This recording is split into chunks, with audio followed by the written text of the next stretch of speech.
എല്ലാ കൂട്ടുകാർക്കും പുതിയൊരു ക്ലാസ്സിലേക്ക് വീണ്ടും സ്വാഗതം. നമ്മൾ ഇന്ന് നോക്കാൻ പോകുന്നത് 2024 ജനുവരി, ഫെബ്രുവരി, മാർച്ച് മാസങ്ങളിലെ പ്രധാനപ്പെട്ട കറണ്ട് അഫയേഴ്സ് ആണ്. ഇതിന് മുമ്പ് പ്രീവിയസ് ആയിട്ട്, അതായത് തൊട്ട് മുമ്പത്തെ എക്സാമിന് PSC ചോദിച്ചത് ഇതിൽ വന്നിട്ടുണ്ട്. PSC ബുള്ളറ്റിനുള്ള കറണ്ട് അഫയേഴ്സ് ആണ്. അപ്പോൾ ഇതിൻ്റെ ഫസ്റ്റ് പാർട്ട് നമ്മൾ ഇന്നലെ അപ്ലോഡ് ചെയ്തിട്ടുണ്ടായിരുന്നു. നമുക്ക് ബാക്കി ഭാഗങ്ങൾ എന്തൊക്കെയാണ് എന്ന് നോക്കാം. അപ്പോൾ ഇന്നലെ നമ്മൾ പറഞ്ഞത് കേരളമായി റിലേറ്റ് ചെയ്തിട്ടുള്ള കറണ്ട് അഫയേഴ്സ് ആണ്.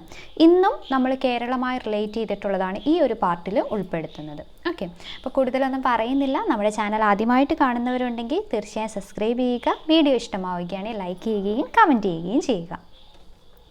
പിന്നെ 43ാമത്തെ ക്വസ്റ്റ്യൻ മുതലാണ് നമ്മൾ പഠിക്കുന്നത്. 43 എന്ന് പറയുന്നത് കേരളമായി റിലേറ്റ് ചെയ്ത്, അപ്പോൾ 42 ചോദ്യങ്ങൾ നമ്മൾ പഠിച്ചു കഴിഞ്ഞു. ഇനി എന്താണെന്ന് നോക്കാം. 2023 33ാമത് സരസ്വതി സമ്മാൻ പുരസ്കാര ജേതാവ് ആരാണ്? 33ാമത് കണക്ട് ചെയ്യാലോ. 2023 33ാമത് സരസ്വതി സമ്മാൻ പുരസ്കാര ജേതാവ് ആരാണ്? പ്രഭാവർമ്മയാണ്. കൃതി രൗദ്രസാത്വികം എന്നുള്ളതാണ് കൃതി. പ്രഭാവർമ്മ. സരസ്വതി സമ്മാൻ എന്ന് പറയുന്നത് 1991 കൊടുത്തു തുടങ്ങിയത്. അത് ആദ്യം കിട്ടിയത് ആർക്കാണ്? ഹരിവംശറായ് ബച്ചനാണ് കേട്ടോ. ഒന്ന് അറിഞ്ഞിരിക്കുക, ഹരിവംശറായ് ബച്ചനാണ്. അടുത്ത ചോദ്യം, 2023 മാതൃഭൂമി സാഹിത്യ പുരസ്കാരത്തിന് അർഹനായത് ആര്? 2023 മാതൃഭൂമി സാഹിത്യ പുരസ്കാരം ആരാണ്? സക്കറിയ. അപ്പോൾ 2023 പുരസ്കാരത്തിൽ 2 നമ്മൾ പഠിച്ചു അല്ലേ? ഏതൊക്കെയാണ്? മാതൃഭൂമി പുരസ്കാരം ലഭിച്ചത് സക്കറിയയ്ക്കാണ്. സരസ്വതി സമ്മാൻ ലഭിച്ചത് പ്രഭാവർമ്മയ്ക്കാണ്. വയോജന സൗഹൃദ അന്തരീക്ഷം ഒരുക്കുന്നതിനും വയോജനങ്ങളുടെ മാനസികാരോഗ്യം ഉറപ്പുവരുത്തുന്നതിനുമായി കുടുംബശ്രീ നടപ്പാക്കുന്ന പദ്ധതിയാണ് മധുരം. എന്താണ്? വയോജന സൗഹൃദ അന്തരീക്ഷം ഒരുക്കുന്നതിനും വയോജനങ്ങളുടെ മാനസികാരോഗ്യം ഉറപ്പുവരുത്തുന്നതിനും, വയോജനങ്ങളുടെ കാര്യമാണ് കേട്ടോ പറയുന്നത്. അപ്പോൾ അത് ഉറപ്പുവരുത്തുന്നതിനും വേണ്ടിയിട്ടുള്ള ആര് നടപ്പാക്കുന്ന പദ്ധതിയാണ്? കുടുംബശ്രീ നടപ്പാക്കുന്ന പദ്ധതിയാണ് അല്ലേ? കുടുംബശ്രീ നടപ്പാക്കുന്ന പദ്ധതിയാണ് എന്ത്? മധുരം എന്ന് പറയുന്നത്. പൗരത്വ നിയമ ഭേദഗതിക്ക് എതിരെ പ്രമേയം പാസാക്കിയ ആദ്യ നിയമസഭ കേരള നിയമസഭയാണ്. പൗരത്വ ഭേദഗതിക്കെതിരെ പ്രമേയം പാസാക്കിയ ആദ്യ നിയമസഭ ഏതാണ്? കേരള നിയമസഭയാണ്.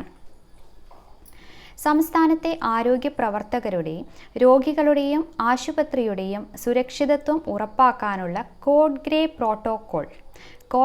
പ്രോട്ടോക്കോൾ പുറത്തിറക്കിയ ആദ്യ സംസ്ഥാനം ഏതാണ്? കേരളമാണ്. എന്തൊക്കെയാണ്? സംസ്ഥാനത്തെ ആരോഗ്യ പ്രവർത്തകരുടെയും രോഗികളുടെയും ആശുപത്രികളുടെയും സുരക്ഷിതത്വം ഉറപ്പാക്കാനുള്ള കോഡ് ഗ്രേ പ്രോട്ടോക്കോൾ പുറത്തിറക്കിയ ആദ്യ സംസ്ഥാനം കേരളം. സ്കൂൾ പാഠപുസ്തകങ്ങൾ ഭരണഘടനയുടെ ആമുഖം ഉൾപ്പെടുത്തുന്ന ആദ്യ സംസ്ഥാനം ഏതാണ്? കേരളമാണ്. ഭരണഘടനയുടെ ആമുഖം ഉൾപ്പെടുത്തുന്ന ആദ്യ സംസ്ഥാനം ഏതാണ്? കേരളം. പരിസ്ഥിതി ബജറ്റ് അവതരിപ്പിച്ച ആദ്യ സംസ്ഥാനം ഏതാണ്? കേരളം. അപ്പം ഭരണഘടനയുടെ ആമുഖം ഉൾപ്പെടുത്തിയത് കേരളമാണ്. പിന്നെ കോഡ് ഗ്രേ പ്രോട്ടോക്കോൾ അത് കേരളമാണ്. പരിസ്ഥിതി ബജറ്റ് അവതരിപ്പിച്ച ആദ്യ സംസ്ഥാനം ഏതാണ്? കേരളമാണ്. ഇന്ത്യയിലെ ആദ്യ അന്താരാഷ്ട്ര സഹകരണ മ്യൂസിയം നിലവിൽ വരുന്നത് എവിടെയാണ്?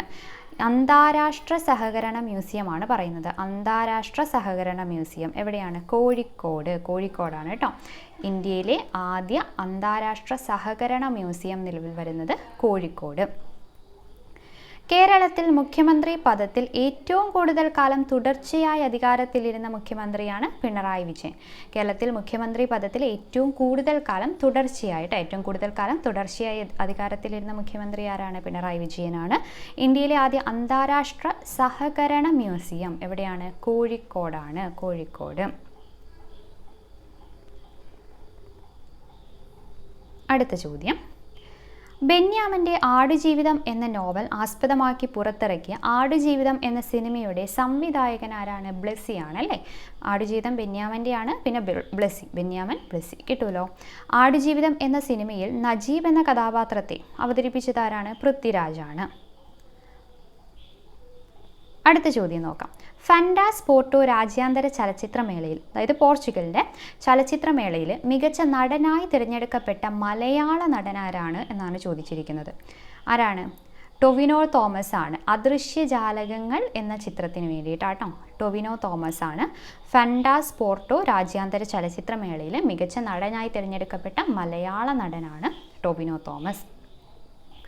അദൃശ്യജാലകങ്ങൾ എന്ന സിനിമ സംവിധാനം ചെയ്തത് ഡോക്ടർ ബിജു ആണ്. അദൃശ്യജാലകങ്ങൾ എന്ന സിനിമ സംവിധാനം ചെയ്തത് ഡോക്ടർ ബിജു. മലയാള സിനിമാ ചരിത്രത്തിൽ ഏറ്റവും കൂടുതൽ ബോക്സ് ഓഫീസ് കളക്ഷൻ നേടിയ മലയാള ചിത്രമാണ് മഞ്ഞുമ്മൽ ബോയ്സ്. മലയാള സിനിമാ ചരിത്രത്തിൽ ഏറ്റവും കൂടുതൽ ബോക്സ് ഓഫീസ് കളക്ഷൻ ലഭിച്ചത് മഞ്ഞുമ്മൽ ബോയ്സ് ആണ്. 2024 മാർച്ചിൽ ആദ്യമായി എറണാകുളം ജില്ലയിൽ റിപ്പോർട്ട് ചെയ്ത അപൂർവ രോഗമായ ലൈം രോഗത്തിന് കാരണമായ ബാക്ടീരിയ, അല്ലേ, നമ്മൾ വാർത്തയിലൊക്കെ കണ്ടതായിരുന്നു ലൈം രോഗത്തിൻ്റെ കാരണം. ഏതാണ് ബാക്ടീരിയ? അപ്പോൾ ലൈം രോഗം എന്ന് പറയുമ്പോൾ നമുക്ക് അതിൻ്റെ രോഗാണു ഏതാണ്? ബാക്ടീരിയ ആണ് എന്നുള്ളത് ഓർത്തു വയ്ക്കണം. പിന്നെ എവിടെയാണ് ആദ്യമായി റിപ്പോർട്ട് ചെയ്തത്? ആദ്യമായി എറണാകുളം ജില്ലയിലാണ് റിപ്പോർട്ട് ചെയ്തത്. ആ ബാക്ടീരിയ ഏതാണ്? ബോറേലിയ ബെർഗ്ഡോർഫെറി ആണ്. ബോറേലിയ ബെർഗ്ഡോർഫെറി ബാക്ടീരിയ. ഓക്കെ. കേരളത്തിലെ ആദ്യ ഡിജിറ്റൽ സാക്ഷരതാ മണ്ഡലം ഏതാണ്? ഡിജിറ്റൽ സാക്ഷരതാ മണ്ഡലം ഏതാണ്? കേരളത്തിലെ ആദ്യ ഡിജിറ്റൽ സാക്ഷരതാ മണ്ഡലമാണ് തളിപ്പറമ്പ്. എഡ്യൂക്കേഷണൽ ആൻഡ് ഇടം എന്നുള്ളതിന് educational and digital awareness mission പദ്ധതിയിലൂടെയാണ് സമ്പൂർണ്ണ സാക്ഷരത കൈവരിച്ചത്. അപ്പോൾ ഇടം എന്നുള്ളതിൻ്റെ ഫുൾ ഫോം ഒന്ന് ഓർത്തു വയ്ക്കണേ. Educational and digital awareness mission. Educational and digital awareness mission. കേരളത്തിൽ ആദ്യ ഡിജിറ്റൽ സാക്ഷരതാ മണ്ഡലമാണ് തളിപ്പറമ്പ്. മനുഷ്യ വന്യജീവി സംഘർഷം പ്രത്യേക ദുരന്തമായി പ്രഖ്യാപിക്കുന്ന ആദ്യ സംസ്ഥാനം ഏതാണ്? കേരളമാണ്. മനുഷ്യനും വന്യജീവി സംഘർഷവും കേട്ടോ. ഇതാണ് കേരളം.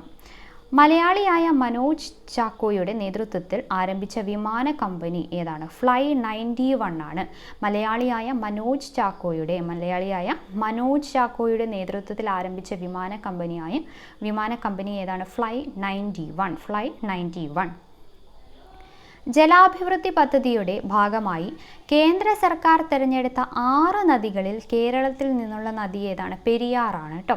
എന്തിൻ്റെ ഭാഗമായിട്ട്, ഏത് പദ്ധതിയുടെ ഭാഗമായിട്ടാണ്? ജലാഭിവൃദ്ധി പദ്ധതിയുടെ ഭാഗമായി കേന്ദ്ര സർക്കാർ തിരഞ്ഞെടുത്ത 6 നദികളിൽ കേരളത്തിൽ നിന്നുള്ള നദി ഏതാണ്? പെരിയാറാണ്. കേരള മീഡിയ അക്കാദമിയുടെ വേൾഡ് പ്രസ് ഫോട്ടോഗ്രാഫി പ്രൈസിന് അർഹയായത് സന ഇർഷാദ് മട്ടുവാണ്. കേരള മീഡിയ അക്കാദമിയുടെ world press photography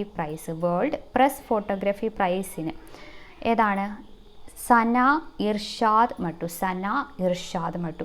Kerala media അക്കാദമിയുടെ വേൾഡ് പ്രസ് ഫോട്ടോഗ്രാഫി പ്രൈസിന് അർഹയായത് സന ഇർഷാദ് മട്ടു. അടുത്ത ചോദ്യം എന്താണ്? ലോകാരോഗ്യ സംഘടന വയോജന സൗഹൃദ നഗരമായി പ്രഖ്യാപിച്ച ദക്ഷിണേന്ത്യയിലെ ആദ്യ നഗരമാണ് കൊച്ചി. ലോകാരോഗ്യ സംഘടന വയോജന സൗഹൃദ നഗരമായി പ്രഖ്യാപിച്ച ദക്ഷിണേന്ത്യയിലെ ആദ്യ നഗരം ഏതാണ്? നമ്മുടെ കൊച്ചിയാണ്. ഇന്ത്യയിലെ ഗണിതശാസ്ത്രജ്ഞനായ സംഗമഗ്രാമ മാധവന്റെ പേരിൽ ഗണിതശാസ്ത്ര പഠന കേന്ദ്രം സ്ഥാപിക്കുന്നത് എവിടെയാണ്? ഇരിങ്ങാലക്കുട കല്ലേറ്റുംകരയിലാണ്. ഇന്ത്യയിലെ ഗണിതശാസ്ത്രജ്ഞനായ സംഗമഗ്രാമ മാധവന്റെ പേരിൽ ഗണിതശാസ്ത്ര പഠന കേന്ദ്രം എവിടെയാണ് സ്ഥാപിക്കുന്നത്? ഇരിങ്ങാലക്കുട കല്ലേറ്റുംകരയിലാണ്. വയനാട് പഞ്ചായത്തിൻ്റെയും ജില്ലാ ജൈവ വൈവിധ്യ പരിപാലന സമിതിയുടെയും നേതൃത്വത്തിൽ നടത്തിയ കാലാവസ്ഥ ഉച്ചകോടി ഏതാണ്? ജാതിരെ എന്നാണ് കേട്ടോ. വയനാട് പഞ്ചായത്തും ജില്ലാ ജൈവ വൈവിധ്യ പരിപാലന സമിതിയുടെയും നേതൃത്വത്തിൽ നടത്തിയ കാലാവസ്ഥ ഉച്ചകോടിയാണ്. അങ്ങനെ ഓർത്തു വയ്ക്കണം കേട്ടോ. കാലാവസ്ഥ ഉച്ചകോടിയാണ് ജാതിരെ എന്ന് പറയുന്നത്. അത് വയനാട് പഞ്ചായത്തിൻ്റെയും ജില്ലാ ജൈവ വൈവിധ്യ പരിപാലന സമിതിയുടെയും നേതൃത്വത്തിലായിരുന്നു. രാജ്യത്ത് ജില്ലാ പഞ്ചായത്ത് തലത്തിൽ കാർബൺ തുല്യതാ റിപ്പോർട്ട് പുറത്തിറക്കിയ ആദ്യ ജില്ലയാണ് വയനാട്. കാർബൺ തുല്യതാ റിപ്പോർട്ട് പുറത്തിറക്കിയ ആദ്യ ജില്ല ഏതാണ്? വയനാട്. സംസ്ഥാനത്ത് ശൈശവ വിവാഹം നടത്തുന്നത് തടയുന്നതിനായുള്ള പദ്ധതി ഏതാണ്?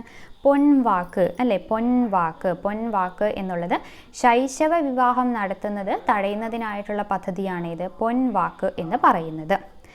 സർക്കാരിൻ്റെ ഉടമസ്ഥതയിലുള്ള ഇന്ത്യയിലെ ആദ്യ OTT പ്ലാറ്റ്ഫോം സി സ്പേസ് അല്ലേ? നമുക്കറിയാം സി സ്പേസ് ആണ് സർക്കാരിൻ്റെ ഉടമസ്ഥതയിലുള്ള ഇന്ത്യയിലെ ആദ്യ OTT പ്ലാറ്റ്ഫോമാണ് സി സ്പേസ്. അതാരുടെയാണ്? കേരളത്തിൻ്റെ. സർക്കാരിൻ്റെ ഉടമസ്ഥതയിലുള്ള ഇന്ത്യയിലെ ആദ്യ OTT പ്ലാറ്റ്ഫോം ഏതാണ്? C space.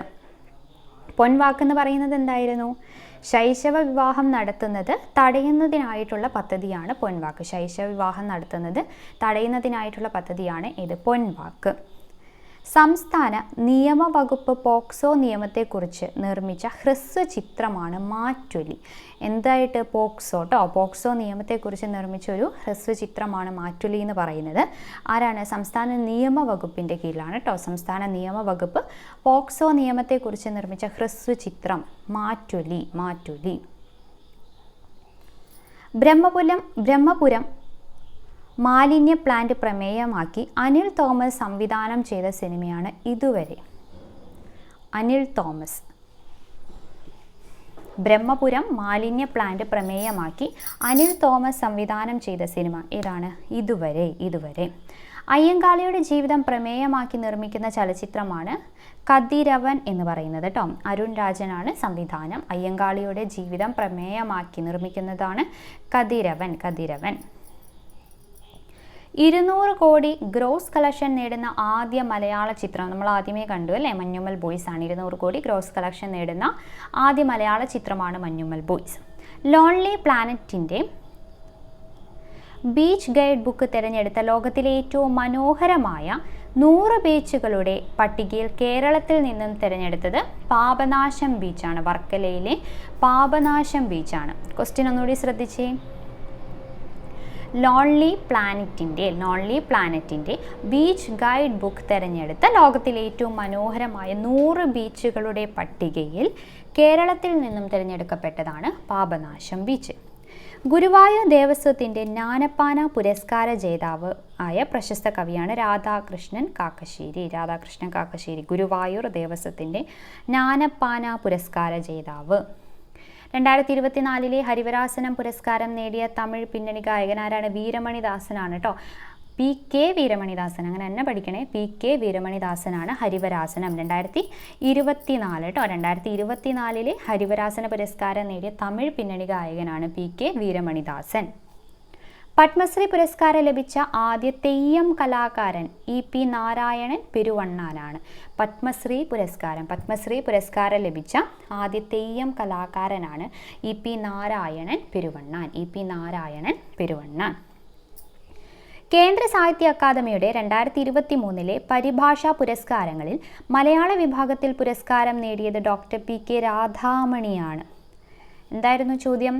കേന്ദ്ര സാഹിത്യ അക്കാദമിയുടെ 2023 പരിഭാഷാ പുരസ്കാരങ്ങളിൽ മലയാള വിഭാഗത്തിൽ പുരസ്കാരം നേടിയത് ആരാണ്?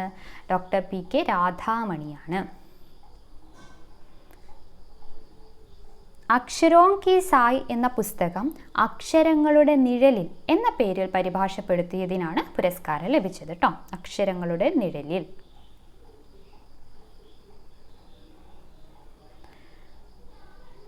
അക്ഷരോം കി സായ് എന്ന ആത്മകഥ എഴുതിയത് ആരാണ്? അമൃത പ്രീതമാണ്. അക്ഷരോം കി സായ് എന്ന ആത്മകഥ എഴുതിയത് അമൃത പ്രീതമാണ്.